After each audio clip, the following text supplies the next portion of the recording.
Asseyez-vous.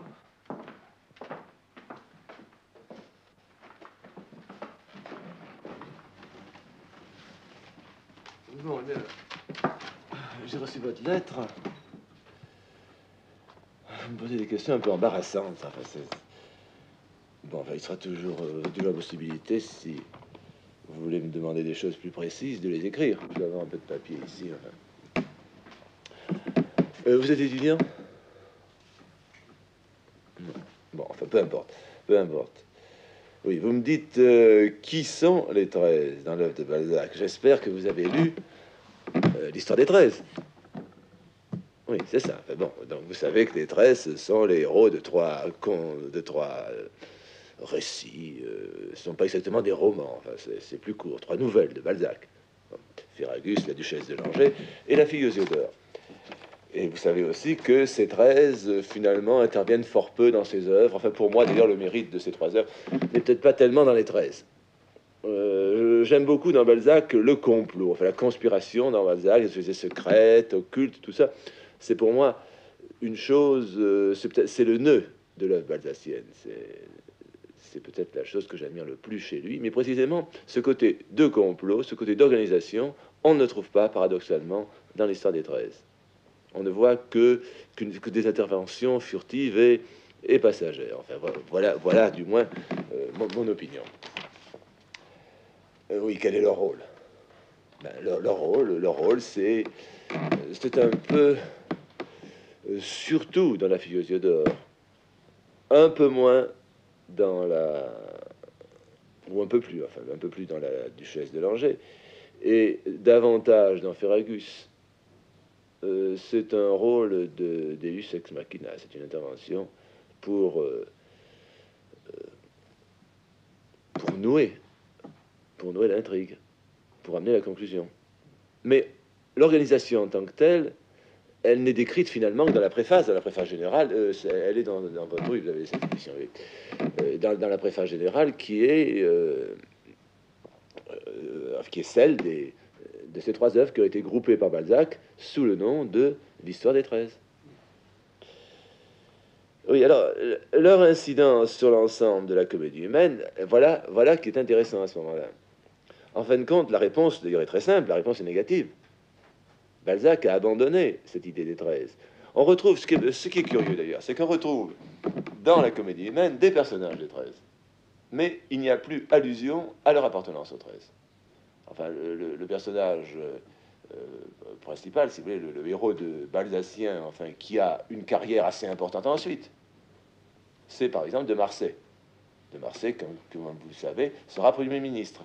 Et qui d'ailleurs mourra, ce qui est assez rare d'ailleurs, dans l'œuvre de Balzac, qui mourra au cours même du déroulement de la comédie humaine. Là, l'histoire des 13 se place à la fin de l'Empire, au début de la Restauration.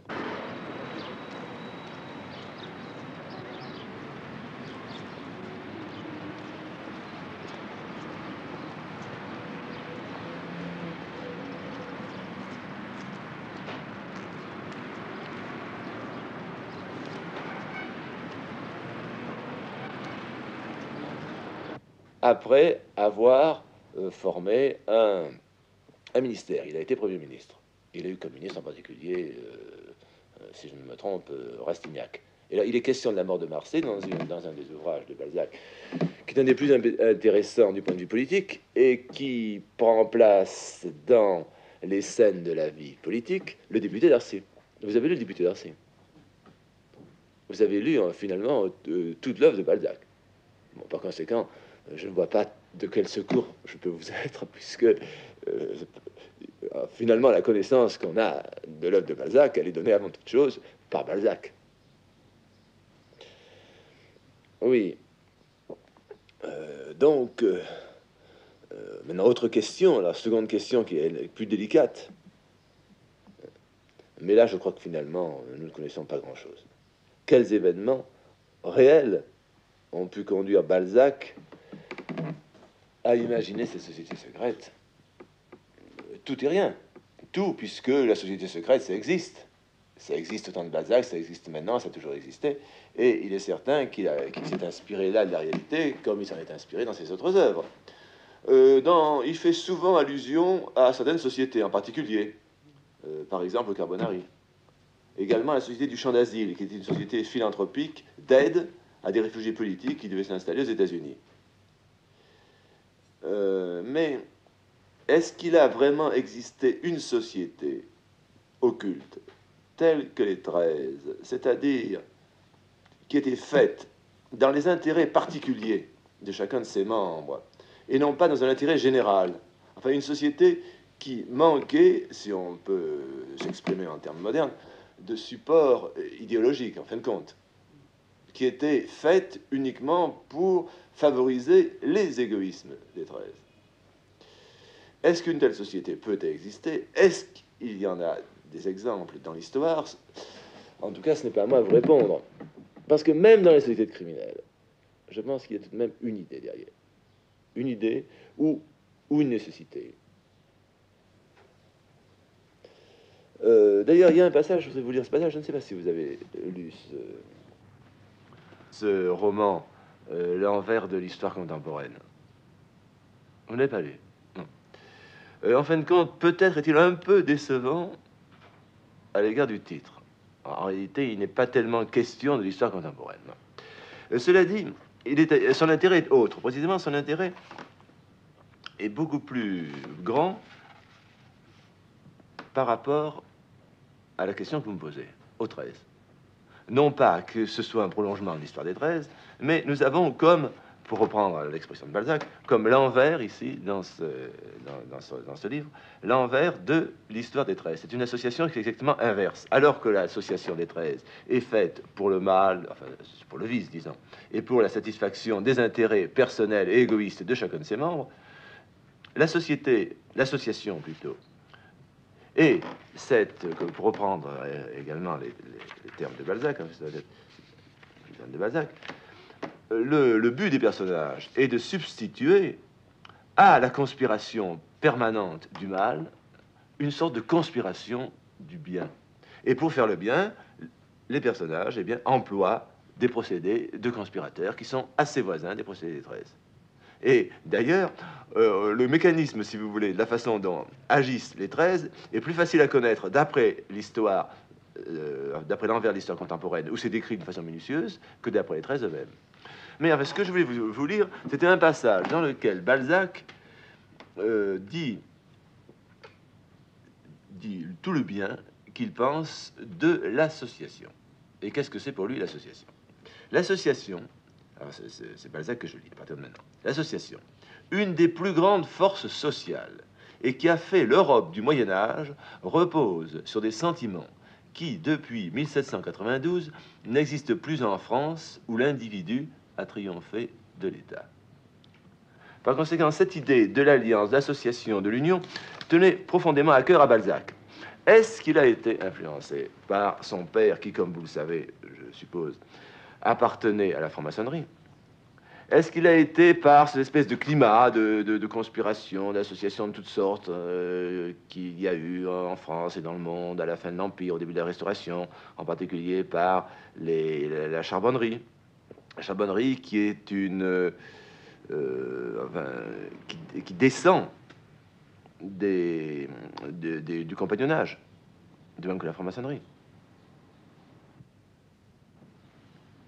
Alors, ce qui, ici, dans votre question, enfin, la façon dont je pourrais répondre à votre question est la suivante, c'est que dans l'histoire des 13, nous avons une association qui ressemble encore un peu trop à ces associations de brigands qui étaient dans les romans à la mode et dans les premiers romans de Balzac.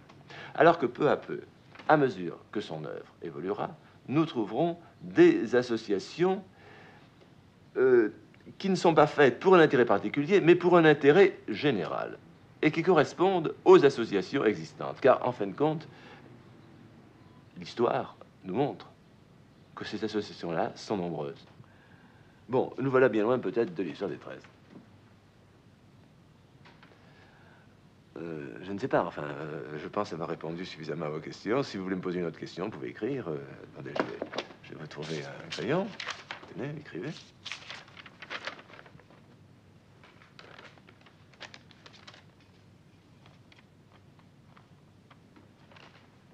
Ah, cette question-là. Oui, mon cher ami, comment voulez-vous que je réponde à une question pareille? Savez-vous, avez-vous connaissance d'une autre association des 13 à l'époque actuelle? Donc, je vous fais remarquer que époque ne prend pas d'accent circonflexe, mais accent aigu. Bon.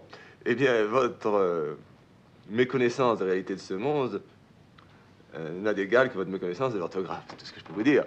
Enfin, excusez-moi. Bon. À l'époque actuelle, ben, j'en sais rien. Ce n'est pas mon rayon, en tout cas. Des associations, ça existe, il y en a. À commencer par les associations sportives et terminer par les associations de bienfaisance. Bon, et puis des associations, vous avez les partis politiques, c'est peut-être, finalement, dans le monde actuel, c'est peut-être ce qui est le plus important. Ou l'émanation des gouvernements et de leur police. Bon, voilà tout ce que je peux vous dire. Mais une association comme celle des 13, enfin, ça me paraît assez étrange que cela puisse exister. Vous avez peut-être eu vent de quelque chose de ce genre. Enfin, pourquoi venez-vous venu ici et pourquoi êtes-vous venu me poser cette question-là?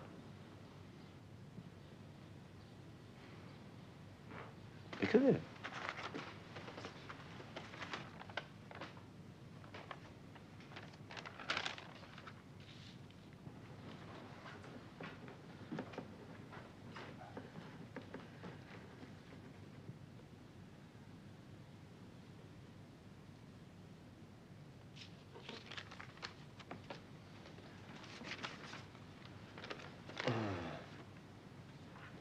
Je ne sais pas si j'arrive à vous lire.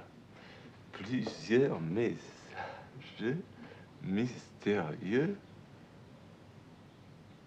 m'ont mis sur cette voie. Écoutez, je crois qu'il est bon que nous le quittions parce que vraiment... Bon, enfin, lisez Balzac, c'est le mieux que vous puissiez faire.